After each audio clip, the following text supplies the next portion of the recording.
Stop everything you are doing right now, because what you are about to hear is not speculation, not theoretical wargaming, and not the kind of geopolitical analysis that gets revised by morning briefings. In the last 72 hours, the most devastating, coordinated military demonstration in modern history has been executed across the Middle East. And the numbers are so catastrophic, so precisely calculated, and so overwhelmingly superior to anything the Western defense architecture was designed to handle, that every assumption about regional power balance has been permanently shattered. Iran, China, and Russia have just conducted a joint military exercise that launched 5,000 precision-guided missiles, hypersonic glide vehicles, and cruise missiles in a 90-minute operational window, demonstrating strike capacity that would completely overwhelm Israeli integrated air defense systems, render American carrier strike groups vulnerable to saturation attacks, and fundamentally alter the strategic calculus that has governed Middle Eastern security for the past 3 decades. The number that defense analysts are processing in emergency sessions across Washington, Tel Aviv, and European command centers is 5,000. 5,000 individual strike packages executed with coordination precision that demonstrates intelligence fusion, targeting integration, and operational synchronization at levels that were assessed to be years beyond the current capabilities of this trilateral partnership. This is not 5,000 unguided rockets fired in desperation. This is 5,000 precision munitions following coordinated flight profiles, executing terminal guidance sequences, and hitting designated target coordinates with circular error probable measurements in single-digit meters. The demonstration included DF-26 intermediate-range ballistic missiles from Chinese mobile launchers positioned in Western territories, Zircon hypersonic cruise missiles launched from Russian naval platforms in the Caspian Sea, and Iranian Khaybar-Shikan medium-range ballistic missiles equipped with maneuvering re-entry vehicles capable of terminal phase course corrections that defeat traditional intercept geometry. If this channel has been providing you with analysis that cuts through the sanitized briefings and official reassurances to show you what is actually happening at the operational edge of great power competition, this is the moment to ensure you never miss critical updates. Subscribe to this channel, activate notification settings, and share this analysis with everyone in your network who understands that the world order is being rewritten in real time. The information coming in the next 40 minutes will fundamentally change how you understand regional power dynamics, alliance architectures, and the collapsing credibility of Western security guarantees that nations across the Middle East, Asia, and Global South have relied upon for generations.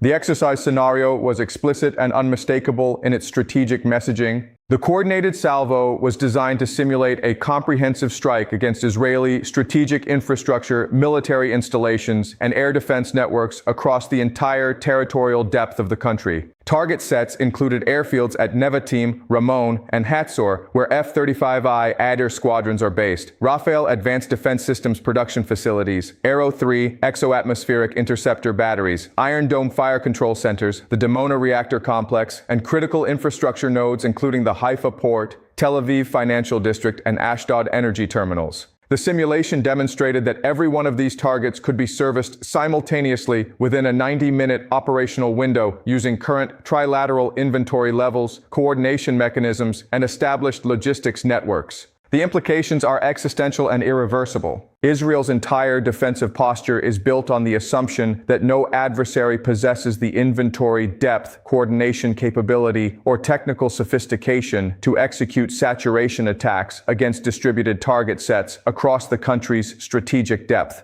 That assumption has been systematically disproven by an exercise that demonstrated not just capability, but operational confidence to execute at scale. The 5,000 figure represents approximately 4 times the total interceptor inventory of Israel's layered air defense architecture, including Iron Dome, David's Sling, Arrow 2, and Arrow 3 systems combined.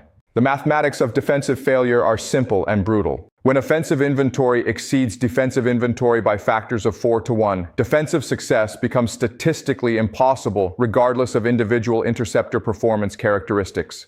The technical composition of the simulated strike package reveals sophisticated understanding of how to defeat layered air defense architectures through mixed threat streams that create impossible intercept prioritization dilemmas for defensive commanders. The salvo included subsonic cruise missiles flying terrain-following profiles at 50-meter altitudes, supersonic anti-ship missiles executing sea-skimming approach trajectories, ballistic missiles with depressed trajectories optimized to reduce defensive engagement windows, and hypersonic glide vehicles executing atmospheric skip maneuvers that create multiple distinct radar tracks. This threat diversity means that defensive systems optimized against one threat category perform degraded against others, forcing defensive commanders to accept coverage gaps regardless of tactical decisions. The Chinese contribution to this demonstration centered on the DF-26 intermediate-range ballistic missile, a system that Western intelligence assessments have consistently underestimated in both capability and operational deployment numbers. The DF-26 possesses a range exceeding 4,000 kilometers when launched from Western Chinese territories, placing the entire Middle East within strike range. The missile employs maneuvering re-entry vehicle technology with terminal guidance systems that can execute lateral displacement maneuvers during final approach phase,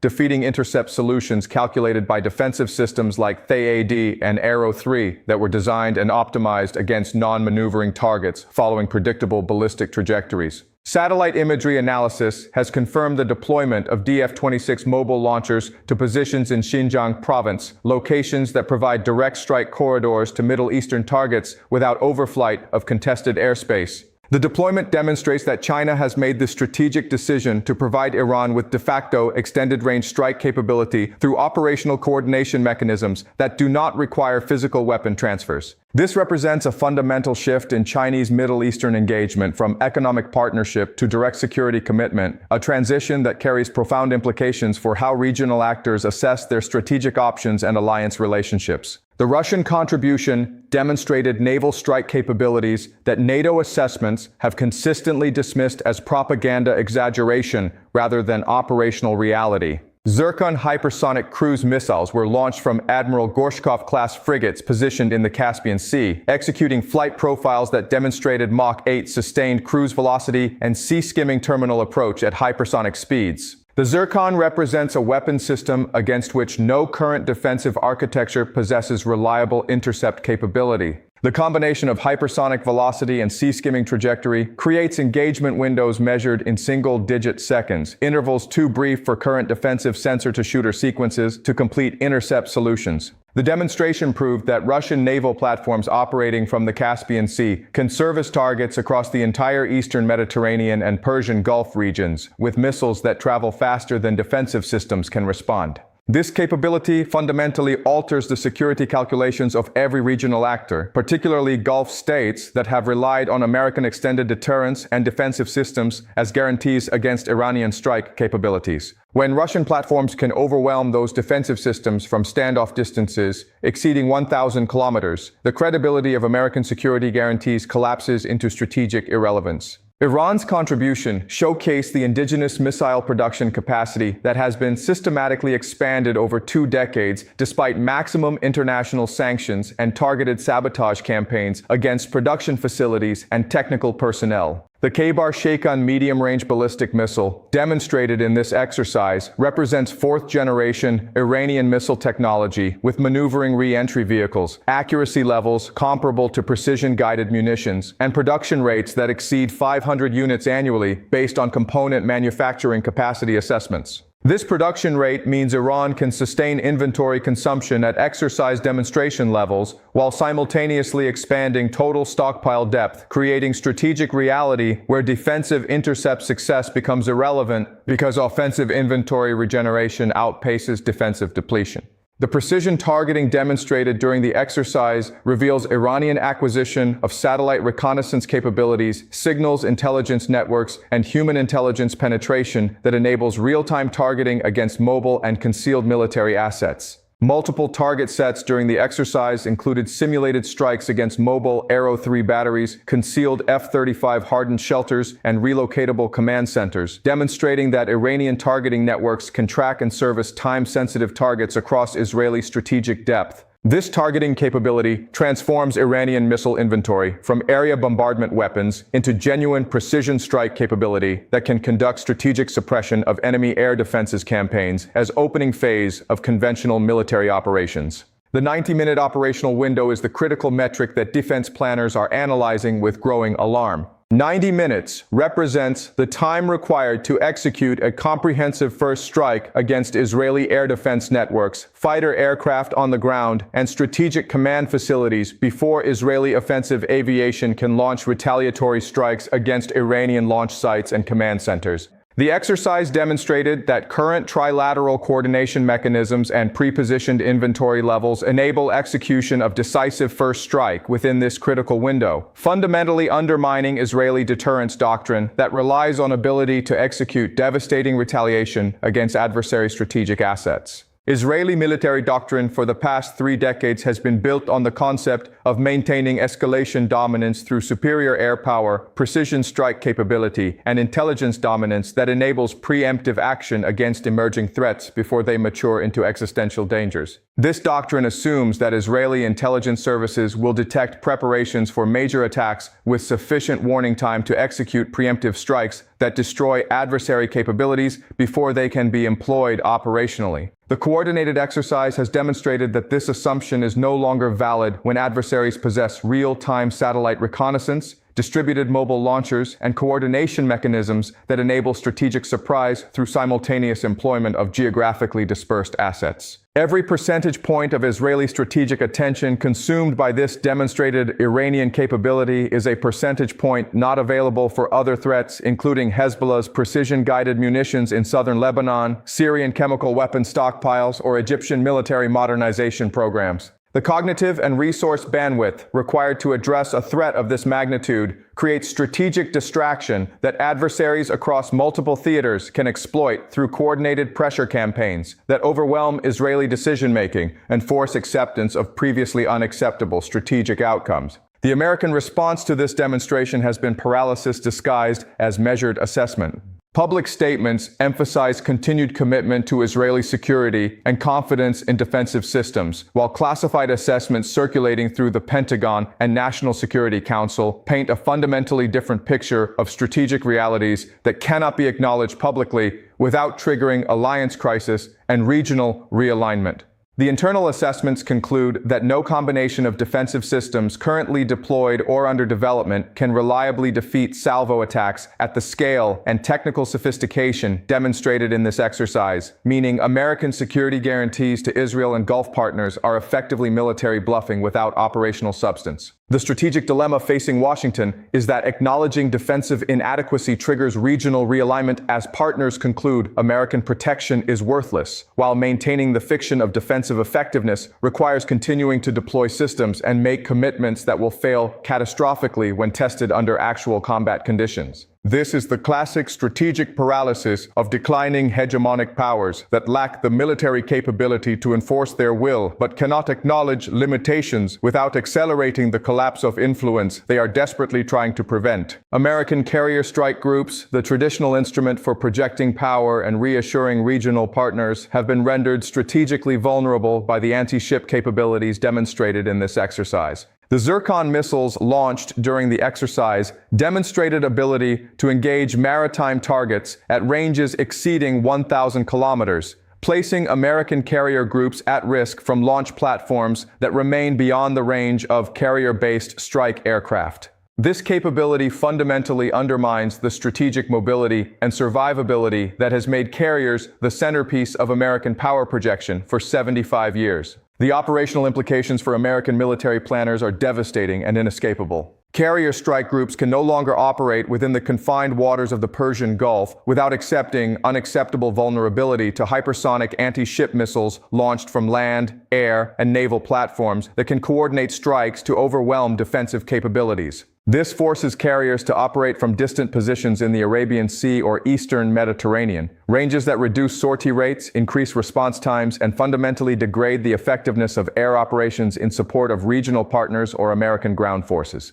The Gulf states are conducting emergency strategic reassessments that will fundamentally reshape regional alliance architecture over the coming months. The demonstration has proven that American defensive systems cannot protect against the scale and sophistication of strikes that Iran and its partners can execute, forcing Gulf monarchies to choose between continuing alignment with a declining hegemon that cannot provide meaningful protection or accommodation with regional powers that have demonstrated capability to overwhelm any defensive architecture America can deploy. This strategic choice is already manifesting in diplomatic activity that would have been unthinkable 6 months ago. Saudi Arabia has initiated direct high-level talks with Tehran, addressing security arrangements for Persian Gulf shipping and mutual restraint commitments. The United Arab Emirates has suspended military coordination with American Central Command and withdrawn participation from joint air defense exercises. Bahrain has quietly communicated to Washington that hosting the Fifth Fleet headquarters creates unacceptable vulnerability to precision strike and is requesting relocation of major naval assets to reduce target profile. These are not tactical adjustments or temporary hedging behaviors.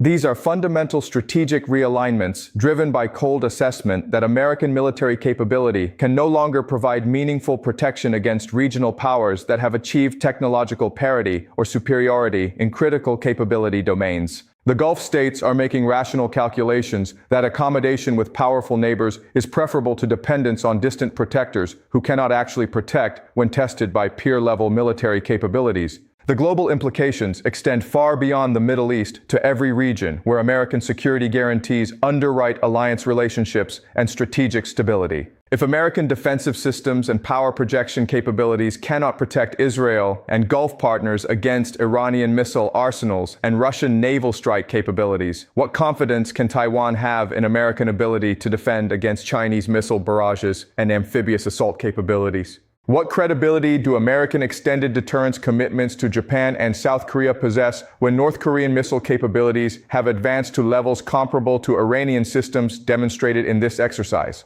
The revelation of American military limitations in one theater creates cascading credibility collapse across all theaters where adversaries are watching carefully and drawing conclusions about windows of opportunity before American decline is arrested or reversed. China is observing that American defensive systems cannot handle the scale of missile employment demonstrated by Iran, Russia, and China in the Middle East exercise, validating Chinese assessment that Taiwan's air defense networks would be similarly overwhelmed by People's Liberation Army rocket force salvo fires in the opening hours of a Taiwan contingency scenario. Russia is observing that American carrier groups are rendered strategically impotent by long-range precision strike capabilities, validating Russian investment in similar capabilities designed to deny American naval power projection in the Baltic Sea, Black Sea, and Arctic regions where NATO military activities are constrained by Russian anti-access and area denial networks built around similar technological foundations demonstrated in this exercise. North Korea is observing that missile capabilities comparable to their own strategic rocket force inventory can overwhelm defensive architectures, protecting American allies, validating North Korean strategic choices to invest in offensive missile capabilities rather than accept disarmament agreements that would leave them vulnerable to American conventional military superiority. Subscribe to this channel now because analysis this comprehensive, this willing to examine what officials will never publicly acknowledge, and this focused on actual operational realities rather than comfortable strategic fictions, is not available from mainstream defense commentary sources that remain dependent on access to officials who cannot afford to speak truthfully about American military limitations. Hit the notification bell to ensure you receive immediate updates as this situation develops, because the strategic realignments now beginning will reshape global order faster than official narratives can acknowledge or adjust to changing realities. The historical parallels are unmistakable and ominous for anyone familiar with how hegemonic transitions unfold across centuries of great power competition. The demonstration of military capabilities that render the dominant power's traditional instruments of coercion ineffective or prohibitively costly to employ is the classic signature of hegemonic decline entering its terminal acceleration phase. The British Royal Navy's inability to maintain control of sea lanes against submarine warfare in World War I. The French inability to suppress colonial resistance movements despite massive military deployments in the 1950s. The Soviet inability to achieve military victory in Afghanistan despite total conventional superiority all represent comparable moments when dominant powers discovered that technological evolution and adversary adaptation had rendered their traditional tools of power projection strategically obsolete. The United States is now confronting the reality that 25 years of counterinsurgency focus, defense budget allocations optimized for counterterrorism operations, and strategic attention consumed by Middle Eastern regime change projects has created opportunity for peer competitors to achieve parity or superiority in the conventional high-intensity conflict capabilities that actually determine outcomes in great power competition. The missile capabilities, coordination mechanisms, and operational concepts demonstrated in this exercise represent the fruits of sustained investment by adversaries who understood that American military dominance could be challenged through asymmetric capability development in domains where American advantages were thinnest. The exercise has demonstrated beyond any analytical doubt that the era of uncontested American military dominance in the Middle East has ended permanently and irreversibly. The capability overmatch that allowed the United States to conduct operations like the 1991 Gulf War, the 2003 Iraq invasion, and sustained air campaigns across multiple regional conflicts with minimal risk to American forces no longer exists. Any future American military intervention in the Middle East would confront adversary capabilities that can inflict casualties, destroy high-value assets, and impose costs at levels that American political leadership cannot sustain domestically. This operational reality transforms the entire strategic landscape of Middle Eastern geopolitics because it removes the implicit threat of American military intervention that has constrained regional actor behavior for 3 decades. When regional powers understand that American military action carries prohibitive costs and uncertain outcomes, the deterrent effect of American power collapses, and regional actors pursue objectives previously constrained by fear of American retaliation. Iran can now pursue regional objectives including support for proxy forces, strategic weapons development, and territorial influence expansion without the constraining fear that American military intervention will impose decisive costs. This liberation from American military threat will accelerate Iranian regional ambitions and embolden policies that Washington has spent decades trying to prevent through combinations of sanctions pressure and military deterrence that have now been proven strategically ineffective. Israel faces the most profound strategic crisis since the state's founding because the demonstration has revealed that military superiority and defensive technological advantages that have ensured survival and enabled offensive operations for 75 years can be overwhelmed by adversary capabilities that render traditional doctrinal advantages strategically meaningless. Israeli military planning must now confront scenarios where adversaries can execute successful first strikes that destroy air defense networks and ground offensive aviation before Israel can respond, fundamentally undermining deterrence concepts built on assured retaliation capability.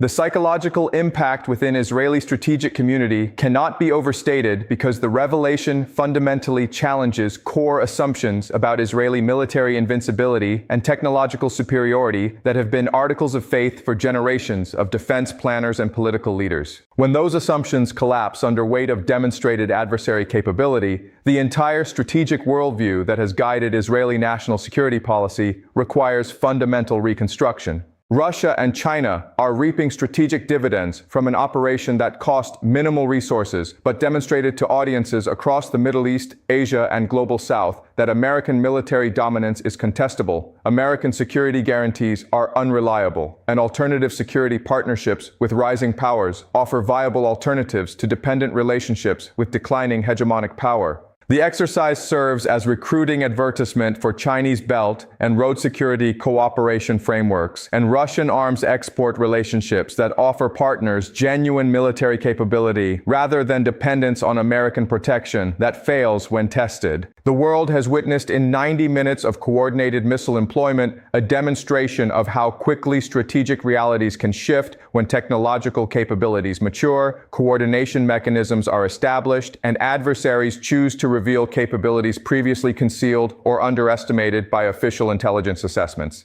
The 5,000 missiles launched in this exercise represent a permanent change in Middle Eastern power balance that cannot be reversed through diplomatic initiatives, economic sanctions, or incremental improvements to defensive systems that are fundamentally overmatched by offensive capabilities, demonstrated with such devastating clarity. Share this analysis with everyone in your network who is serious about understanding what is actually happening in global power competition rather than consuming sanitized official narratives designed to conceal strategic realities that leadership cannot publicly acknowledge. The coming months will see accelerating realignment as regional actors adjust strategies to reflect the new operational realities demonstrated in this exercise. And understanding these dynamics requires analysis willing to examine uncomfortable truths about American military limitations and adversary capabilities that official sources will never honestly assess. What is your assessment of where regional alignments move from here, and has this demonstration permanently shattered American credibility as security guarantor in the Middle East? The comment section is where serious strategic discussion happens among viewers who understand that the world order is being rewritten by capability demonstrations like this exercise that reveal truths leadership works desperately to conceal. Engage with the community, share perspectives, and contribute to analysis that cuts through official narratives to examine operational realities shaping the emerging multipolar world order. Stay sharp, stay ahead, and never stop questioning the comfortable strategic fictions that official narratives promote, while real power dynamics shift beneath surface of diplomatic rhetoric and reassuring public statements that bear no relationship to operational realities that military planners confront in classified assessment sessions.